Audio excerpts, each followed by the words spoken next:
Hello, listeners. Welcome to our episode this week on Fit as a Fiddle. Our guest today is Emily Klingbeil. Emily is a founder of Phoebe. She is a graduate of Harvard Business School, and she's had a 13-year career in investment banking, which we all know is a very male-dominated field. And she was very successful in her career. She's going to tell us her story and why and how she founded Phoebe. Phoebe itself is a place for working mothers to go through transitions and help support their mental and physical health, as well as their professional development. Phoebe itself was founded by women for women. These women forged successful careers, law, business, banking, more, and they really understand the intensities of high achieving careers and family and how to make that viable as working mothers in this country. So I'm very, very honored and excited to introduce a friend and colleague of mine, Emily. Welcome to the show. Hi, Sneha. Thank you so much for having me. Of course. Just as a quick note, we've had the privilege at Phoebe of working with Sneha almost from the beginning. And it has been wonderful. And so I'm thrilled to be here. Absolutely. And this is a long overdue episode for us to put together.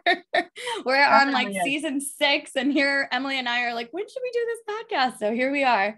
But it's almost, in a way, we always try to find the silver lining. It's a blessing because Phoebe itself has transformed so much over the last couple of years. And where you guys are at now in this stage, I think is such an important part in this point in history, especially with everything that's happened with COVID and laws and legislation, things that have been happening in our country. And I think that it's just so much more poignant that we're having this conversation and sharing Phoebe with our listeners today. So I'm excited. Phoebe is a really, really awesome space. I've met some incredibly powerful women through Phoebe. And I'm excited to continue our journey as friends and as colleagues together, Emily. So on that note, I'd love for you to get us started with your story, because it's really the foundation of Phoebe and is the story of so many thousands of women in this country who face similar kinds of challenges. And you're here with a unique solution to it. So I'd love for you to get us started on your journey. All right. Well, thank you. It's sort of hard to talk about how we ended up here without going back a little bit further in time. But I guess I grew up in the 80s and 90s, and was one of 3 daughters, and I grew up in a farming community, which meant that I was expected to work and contribute. There were no boys in our family, so there was really no gender difference in terms of what was expected of us because it was a family of all girls. And so, from a very young age, I worked with my father, I worked with my mother on what, farming truly is the ultimate, I feel like, entrepreneurship story, because it's you against nature as well as the markets. And so, I really grew up with a childhood believing that I could be and do anything as a woman and didn't really see any barriers to that advancement. And so, when I grew up, I eventually, got a degree in economics and in theology at Wheaton. And then after that, started immediately in investment banking in New York City at one of the top firms. And, it was a huge change from my childhood, but in many ways it wasn't, because there was intense hours and there was a lot expected of you. And so really began to climb in the ranks, here on Wall Street, and eventually went to Harvard Business School. And I had a really, I certainly felt a very successful career where I was achieving and reaching milestones, and all of that sort of started to fall apart in pregnancy. And if you look at the numbers, it sort of plays out for many women in this exact way in our country, which is that if you look at the gender wage gap, if you look at employment statistics at companies, when women and men are graduating right out of college, the numbers are pretty even. And the pay gap actually is pretty even. But as you move along in your career, it starts to widen. And it particularly widens for women once they become mothers. And this is true in the developed world and definitely true in the developing world, to the point at which, even in countries like Germany, where they have much better maternity leave and much better paid leave than the United States, still most working mothers are making 50% of what their partners are making, once they become mothers. And part of that has to do with the fact that a lot of women are not, able to go back and sustain full-time work. And then the other big part of that is the fact that they leave the workforce for a while and are penalized for it. And so this is basically exactly, what happened to me. I was the head of beverages and beauty research at Credit Suisse here in New York. I was in my early 30s. And right before my first child was born, I remember at the bank, people saying, Emily's a rising star at the firm. And when I came back with my first child, it was sort of anything but that. And it had to do with different reasons. There were societal and social reasons for it, but then also my idiosyncratic experience, which was I was very sick in pregnancy with hyperemesis. And hyperemesis is a very debilitating condition where you're just vomiting all the time. Like literally, you can't. I know Amy Schumer sort of popularized it and Kate Middleton popularized it. But when I had it, it certainly wasn't something people were talking about. And I didn't get the support that I really needed for it. And then eventually I had a pretty traumatic birth experience with my first child that ended up in an emergency C-section. And after that, the wound did not heal well. And so I developed an abdominal infection. And so I was really bedridden almost for the first 2 months of becoming a mother. And, you're already around 2 months, HR is sort of calling you like, hey, when are you coming back? Are you coming back at 3 months or at 5 months? And I was in no position to come back. And I was pretty broken from the health conditions of the pregnancy and postpartum. And so I eventually developed postpartum depression, which is a whole other story. And it's something that, having gone through it, it's hard to recognize in yourself and it's hard to get help. And so by the time I went back to work at Credit Suisse, I was pretty broken. I was broken physically, I was broken mentally, I was broken emotionally, and I didn't feel any support inside the company for me. And I made the choice to change careers after that and spent a year of my life recovering from postpartum depression because it takes time, especially if it gets very rooted. And then I started interviewing women all over the city, and I connected with a very well-known reproductive MD of psychiatry, Dr. Lucy Huttner, who in fact just has written now the first book on reproductive mental health, the first textbook for universities and med students for the whole country. Go Lucy. And to interject, she's also on the show, listeners. I'll link it in the show notes, her talk on Fit as a Fiddle, but Emily, keep going. And so we linked up, and, the idea was, let's try to, given what in your own experience and your understanding of reproductive psychiatry, given the obvious gaps in healthcare that women experience, and frankly, how the medical system treats women, and forget about, even white women of color, it's even worse. So you have the medical system, then you have society, right? And how working mothers are treated and how we're treated in our jobs, particularly in industries that are very male dominated, where you don't see mothers rising to the top. And then you also have policy in this country, which isn't helping mothers. And so we spent time interviewing women, and we developed a framework for sort of where can we make the biggest impact and what can we create that will go alongside women and help fill in these gaps and help improve outcomes.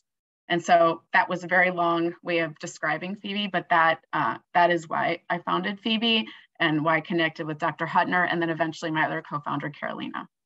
I love it. I'm sure that listeners, somebody or, have been acquainted with somebody or are yourself in a position where you've experienced even a piece of the story. It's not uncommon for working mothers to leave the workforce. And during COVID, with, all of the restrictions, lack of childcare, and, so many complications, those numbers have astronomically risen, more than we've ever seen in the United States, at least. I'm not 100% sure what it looks like in other countries, but definitely in the United States, I know that there's been a lot of talk on, women leaving the workforce. And so I guess what I want to talk to you about, Emily, and again, this is just sort of like large concepts and these kind of huge arbitrary sort of things. But what do you feel, and I know there's a lot of pieces to this, but what do you feel like a person could do to advocate for themselves in a situation like this, where they're trying to come back to work? They have, this laundry list of health conditions, mental health, physical health. They want to provide for their families. It's not that they don't feel satisfaction with work. It's just the logistics of everything, and communicating this efficiently to bring more light to these large businesses and huge companies who kind of just look at this as like a checklist. Okay, this person's gone for this many weeks. They come back. If they don't, bye. That kind of, concept. Right. I mean, it's so interesting. I want to go back in time a little bit, and I will get to answer your question. Yeah. But if you really think about like women's rights and women's advancement in the workplace, this is still a pretty new concept, right? Women didn't really go to work until World War II, right? And so we have like less than 100 years of women really outside of the home and in the workplace, and women beginning to get educated, right? It didn't start even that long ago. And, when there were incredible advancements that were made in the 70s and 80s, and women's marches. And if you think about the 90s, sort of, where women were moving into many other fields, right? Women weren't just secretaries and teachers, and assistants, that now the doors were opened. And if you think kind of about like our early childhood, things haven't really changed that much since then. If you think about it, right? I mean, if, we still, it's 20 years since FMLA, like, so women were guaranteed, a certain amount of maternity leave, but it's not paid. And that has not changed. So we don't have a national policy for supporting women as they become mothers beyond just giving them a certain amount of time. And in most jobs, if you're hourly paid, you're not taking off any time. You might even take off a couple of weeks, right? Because you have to get back to work. If you look at, the wage gap, well, the wage gap has narrowed dramatically for single women relative to like unmarried women and women who do not have children, right? Or women who don't have children. It's narrowed incredibly, but the minute you become a mother, the gap has not shrunk at all. And so I really feel like we're in an environment where things have sort of stalled. And but what hasn't stalled? Women are getting more educated. There are more graduates every year that are women relative to men. And so that's increasing. The new generation of young people, especially post-COVID, cares about how they feel at work. What are the values that their life represents? They're not accepting the kind of treatment that we did, right, when we became professionals. And so things are really changing, but the reality is that, and so this is like context, but on the ground, things are stuck. And so when I see women, and most of them are in their 30s when they come into Phoebe, many of them are married.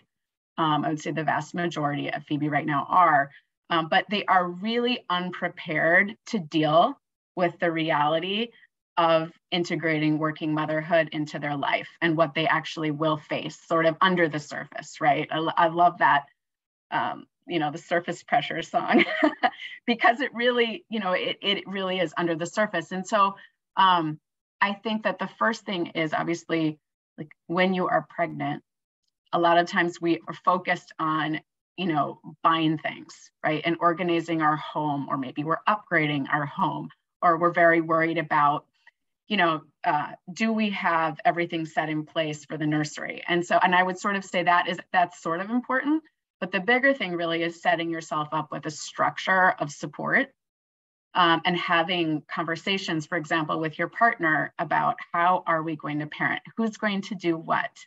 How did you grow up? Did you grow up with a stay-at-home mom? And I grew up with a working mom. So we have very different ideas about how work should get done in our home. And so that's sort of the first thing, is actually before you even have a child, having a place where you can have those conversations. And Phoebe is a place that does that.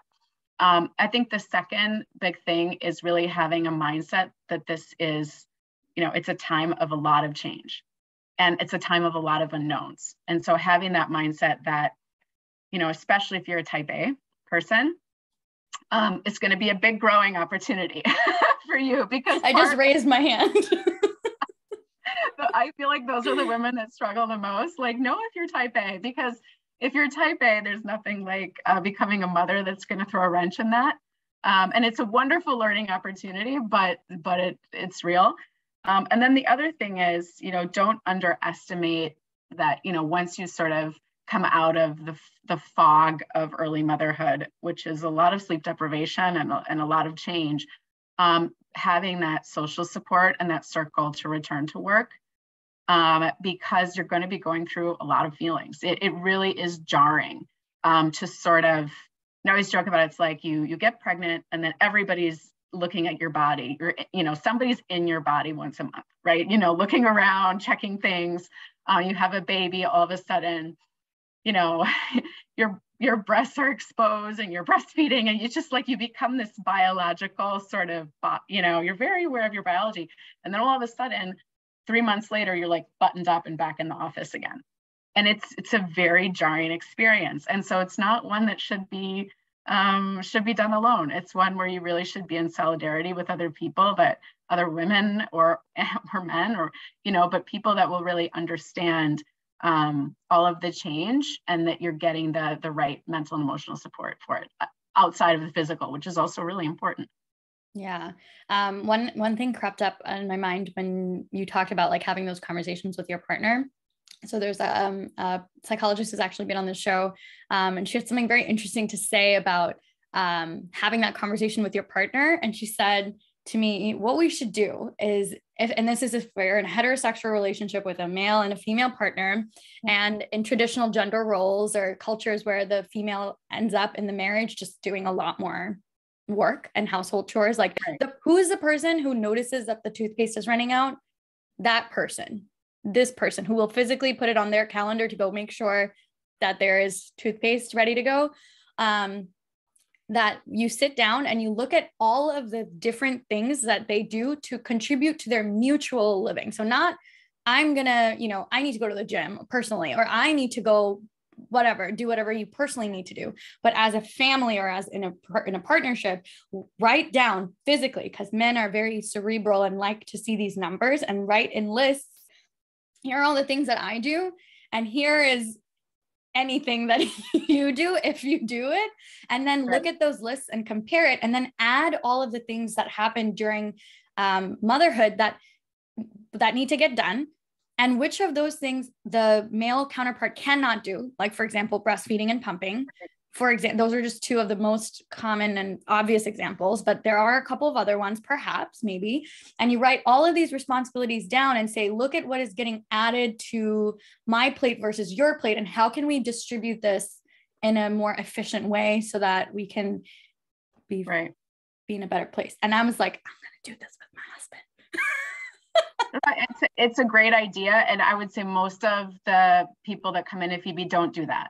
Mm-hmm. But it's, and the thing is, if you do it before, you're going to have to do it 2 months later anyway. Yeah. Because the reality is never how you imagine it to be. So I would, but that's also part of it, right? Is you're always kind of renegotiating what's going on and checking in and saying, okay, is this working for us? And by the way, at Phoebe, we don't have a prescriptive way of doing this, because our view is that every couple is different. Right. But we do have some general tips that we know are proved out in the data. Mm-hmm. So, for example, it has been proven that if in the first few weeks, after an infant is born, if the partner is actively involved in childcare, that translates into them being actively involved in childcare a year later.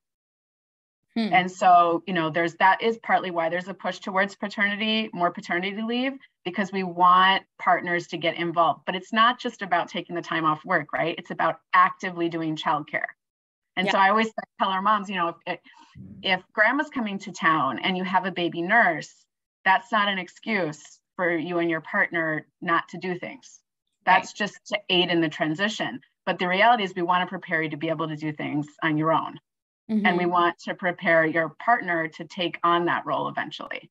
And so it's more of a learning experience. And obviously the goal of having family is to have help, right? And to deal with and get the sleep you need. But that's no excuse to not get actively involved from the beginning, because it will translate. Yeah. And so, and again, we do life and work coaching at Phoebe. I was just going to ask you about that. Yeah, life, and it is wonderful. I mean, like, it's my most favorite thing that I'm involved in. I'm very passionate about it because a lot of coaching out there for new parents is very tactical. It's very like, let's, return to work on a Thursday, not on a Monday, because, you don't want to have the whole week ahead of you, your first week back. Or have your infant go to daycare or the nanny come a couple of weeks before, so there's a regular routine going. Or how do you pump at work and keep the pump parts clean and the milk fresh? And so that's kind of tactical stuff. And I would say that's like 5% of what matters. Right. Right. Most of it is that psychology behind it, right? 95% of what matters is much deeper things about how you feel about yourself, how you feel about your partner, how you feel about your work. And so a lot of the work that we do at Phoebe is that stuff. It's like, how do I feel about my identity now? How do I feel about my mom? What does it mean to be a good mom? What does it mean to be a good parent? Where did I learn that from? And these are really important things because they set the tone. They cause you to set standards. They cause you to interact with your partner and your family in a certain way. And so, we're really taking the time with new parents to sort of go under the surface and have them, redefine these things for themselves and have them figure out, what are my values as a parent, as a worker, as a partner? Right. What do I want to prioritize? And so it's really important work. And, for the people that do it, they always come away from it kind of blown away at how working through these issues actually make it so much easier. Mm-hmm. Right. Yeah. And it's so much more important than the tactical stuff, but we'll do that. We give you that too. Yeah.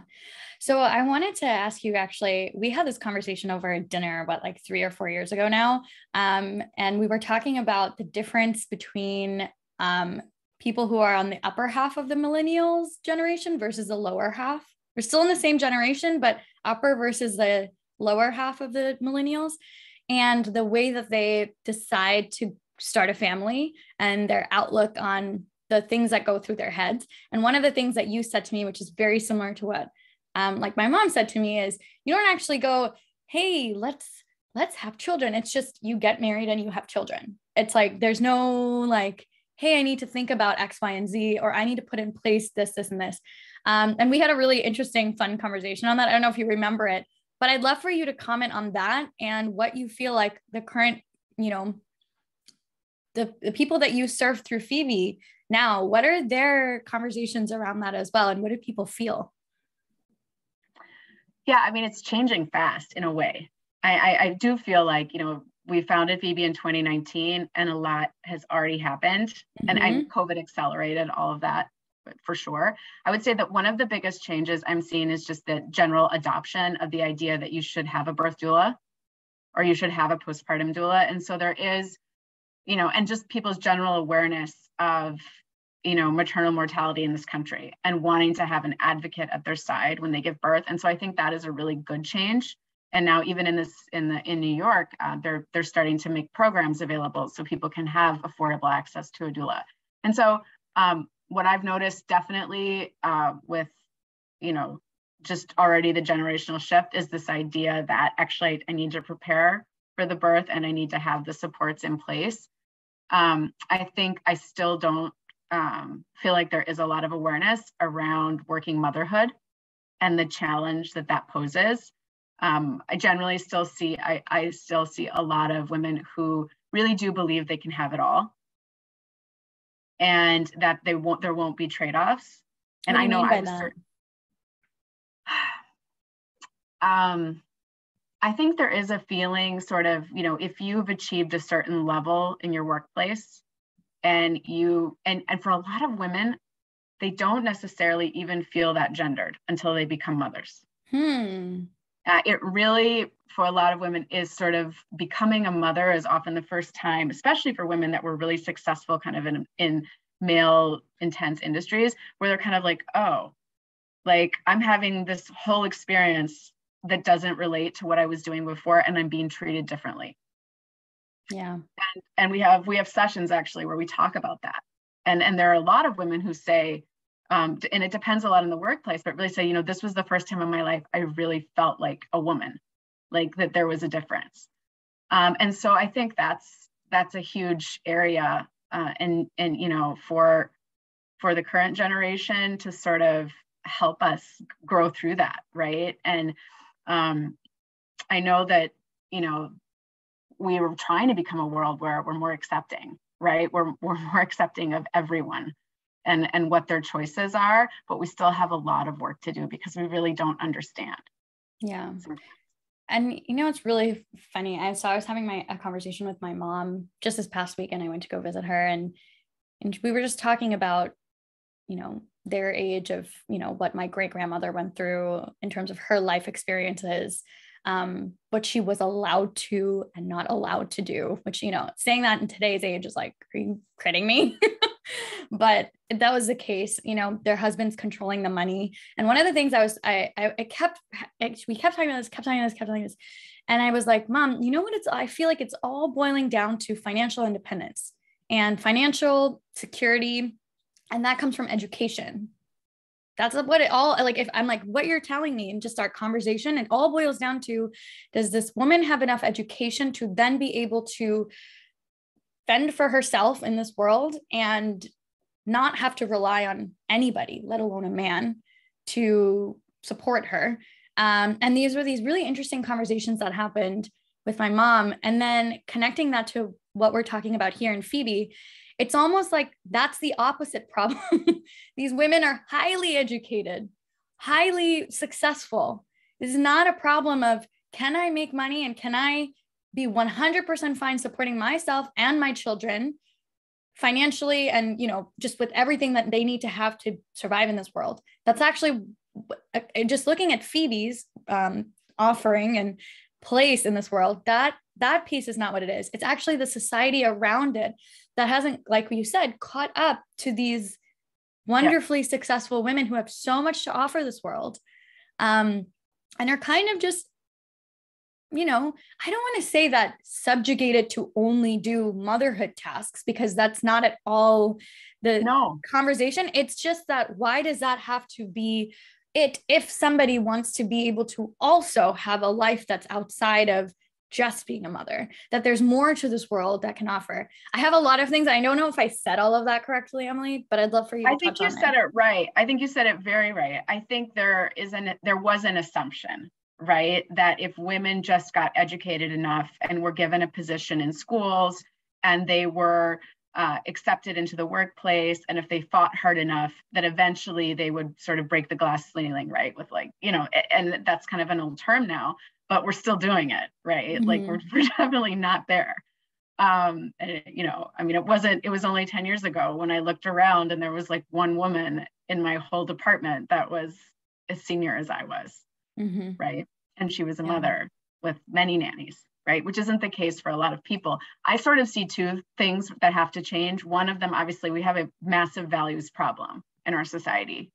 Mm-hmm. And what I mean by that is that we sort of talk the talk, but we don't walk the walk, right? So we want to support working mothers, but we don't offer the majority of them paid leave.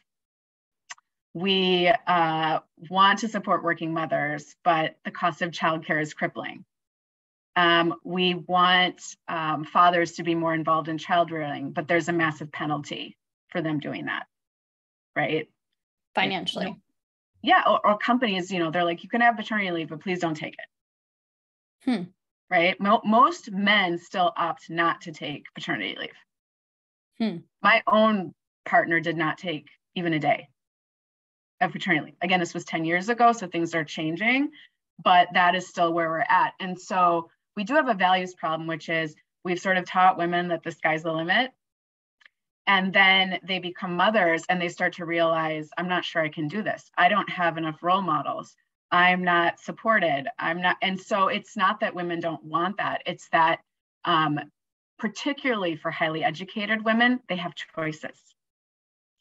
And there was a study done not that long ago that looked at, I don't know how many, it was thousands of MBAs across our country. And they looked at the income of male MBAs versus female MBAs that had a master's of business administration, which is what I have from Harvard. And every year after they became parents, and even after graduation, the male salaries rose and the females, there started to be a gap. Okay. And so what happens with a really highly educated woman is at some point she looks around and she's like, I'm making 40% less than my husband. I am overwhelmed and exhausted with the work at home. My kids are struggling and I have the choice. I have a choice to leave. And it's very hard to stay the course. There are women that don't have choices, that don't have that choice, right? And they often stay the course, but a lot of times they're in lower paying jobs to begin with. Right. Right. And so it's very demoralizing. And I see it all the time talking with highly educated women when at some point they look around and they're like, I'm not sure I can go back to work and get paid 40% of what I was paid before. I'm not sure I can emotionally take that. Right. Or being infantilized or being treated like you were a mommy. You were a mommy for 2 years. So now you're worth 40% of what you were worth 2 years ago. Right. When in fact, motherhood just exponentially propels you to have so much more wisdom, empathy, emotional intelligence, right. All of the things to do well in business. Yeah, your brain changes. I mean, that's been scientifically proven. Before they thought your brain kind of like it pruned and maybe your memory function worsened, but now we're understanding that actually that pruning is setting you up for even, a better mental place. Yeah. And so there's a lot to be done, and women we really do have to support each other. Yeah. I think the best thing about Phoebe is because those core values and everything that you've always kind of propagated in the way that you talk about Phoebe and the way that the members of Phoebe communicate, it really boils down to this core idea of we need to stick together to be able to propel this cause for our generation and the next. Because if people aren't doing it, and if we're just keep falling in this line that's created for us, you said it very well. It's been a while since we've been stagnant for a long time, actually, in all of these policies and the ways that we've looked at things. Sure, some things are changing. Sure, there's some tech companies that are allowing dogs and unlimited vacation days and, fun things like that. But that's not like the vast majority of people working in America. Well, I mean, in my mind, there's nothing more important than the future. Yeah. And, since mothers are still doing 80% of the childbearing and the invisible work, you have to be supporting mothers, because when you're supporting mothers, you're supporting the future. Yeah. And you're supporting the kind of country you want to have. Yeah. And so you have to think about that. We want a place where, girls, we continue to go in the right direction. We don't want COVID, the 2 million women that left the workforce. We don't want that to sort of put us back. Right. Yeah. Because we're already pretty far back. And I think that Phoebe is an amazing space that's helping us move the needle forward. Emily, would you like to tell us where people can learn more about Phoebe, get in touch from, whatever angle that they're interested? Yeah. So Phoebe has we like to say journeys from fertility through pregnancy and postpartum, all the way through life and work. We are for partners too. We just recognize that the birth person has a unique experience that requires more support at the time of pregnancy and postpartum, but we certainly support partners and non-traditional families as well. And our support is really multifaceted. And so there is the physical support, as you mentioned, the mental support, and then the community. And so it's not a message board, it really is, you get put in a group and you're in a community of people going through the same thing at the same time. Yeah. Our website is www.hiphoebe.com, spelled just like the Phoebe from Friends.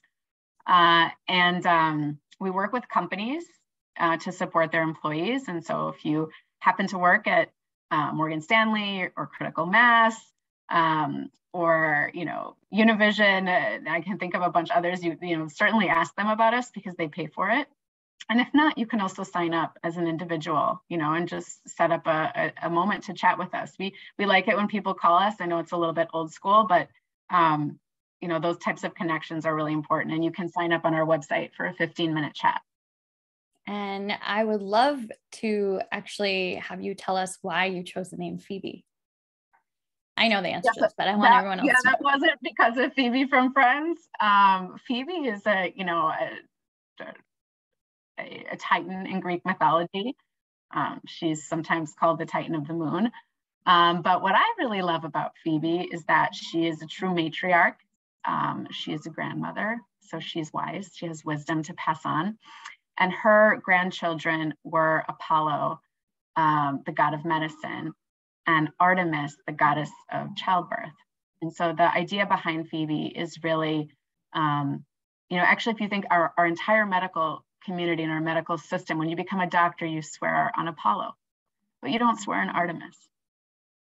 And so what we really want to do is acknowledge both sides and acknowledge that birth and life is an incredibly important experience, and it's incredibly important for the world, and we want to honor that. But at the same time, we want to bring that to medicine and the way that we care for people and treat them in a much more holistic way. And so, that's why we named our company Phoebe. I love it. Emily, do you have anything else to share to our listeners today? No, I'm thank you so much for your time. We don't do this very often. I have to say I'm obsessed with our families and supporting them. And so it was great to, start getting our story out there. So thank you so much, Sneha, for enabling us to do that. Of course. And after this, we're going to chat about when we're going to get dinner next too. That sounds great. Overdue. All right. Thank you so much, Emily. Thanks, Sneha.